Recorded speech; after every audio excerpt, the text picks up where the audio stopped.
దేవుడు మనకు దుఃఖం రానివాడు, దేవుడు మనకు సమస్యలు రానివాడు అన్నట్టుగానే బైబిల్ చదివితే మనకు కనపడుతుంది. అవన్నీ వాగ్దానాలన్నీ చదివితే. కానీ జీవితం చూస్తేనేమో అన్ని సమస్యలే, అన్ని రకరకాల యాతనలే, అన్ని రకరకాల బాధలే, అన్ని సమస్యలు గుండా సుడిగుండంలో ప్రయాణం చేస్తూ ఉంటాం మనం. బైబిల్ చూస్తేనేమో పరదేశంలో ప్రయాణం చేసినట్టు ఆ వాగ్దానాలు చూస్తే అమ్మ బాబు దేవుడు అని గొప్పడు అనిపిస్తుంది.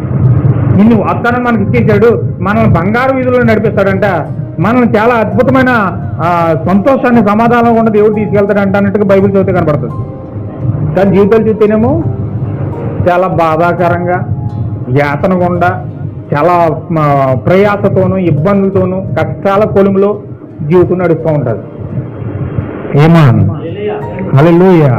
చూడండి, అబ్రహాముకు దేవుడు వచ్చి ఏమని చెప్తున్నాడు చూడండి, నేను నీ కేడేమో, నీ బహుమానము అత్యధికమని చెప్పాను.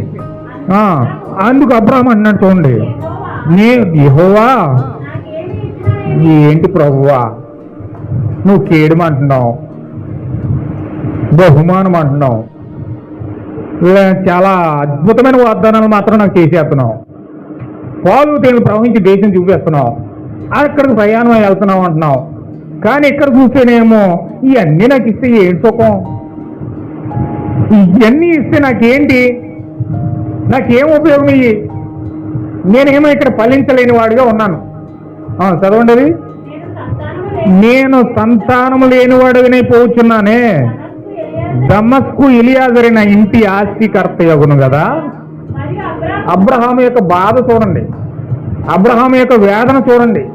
దేవుడేమో ఆకాశంలో నక్షత్రాలు చూపిస్తున్నాడు, ఆ పాలు తేనెలు ప్రవహించి దేశాన్ని చూపిస్తున్నాడు, నా చేయడం నేనే అంటున్నాడు, నీవు అత్యధికమైన బహుమానం నేనే అంటున్నాడు, అన్నీ నేనే అని చెప్పి ఎంతో ఆదరణించి ఎంత మొత్తం పరలోకమాత తీసుకొచ్చి అబ్రహాం దగ్గర పెడుతున్నట్టుగా మాట్లాడుతున్నాడు దేవుడు.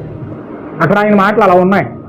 అబ్రహాముని చూస్తే ఇవన్నీ ఇస్తే ఏంటి సుఖం ప్రభువా, ఇవన్నీ ఇస్తే ఏంటి, నా బతికి ఎలాగుంది, నేనేమో ఇలా పడిపోయాను, నాకు ఆశీర్వాదం లేదు, నాకు సంతానం లేదు, నాకు ఏమీ ఉపయోగం లేకుండా చాలా దౌర్భాగ్యమైన స్థితిలో పడున్నాను నేను.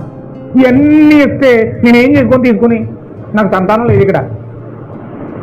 ఒకవేళ ఎలియాజరే నా కుమారుడైతే ఒకవేళ ఇవన్నీ ఎలియాజర్ చెందుతాయేమో, అవన్నీ ఎలియాజర్కి ఇస్తానేమో అని చెప్పి అబ్రహాం మాట్లాడుతున్నాడు. హల్లెలూయా. మీ జీవితంలో ఎప్పుడన్నా బాధపడ్డారా? మీ జీవితంలో ఎప్పుడన్నా నలిగారా? బైబిల్ చదివితేనేమో చాలా ఆశీర్వాదాలు ఉన్నాయి, చాలా ఉన్నాయి.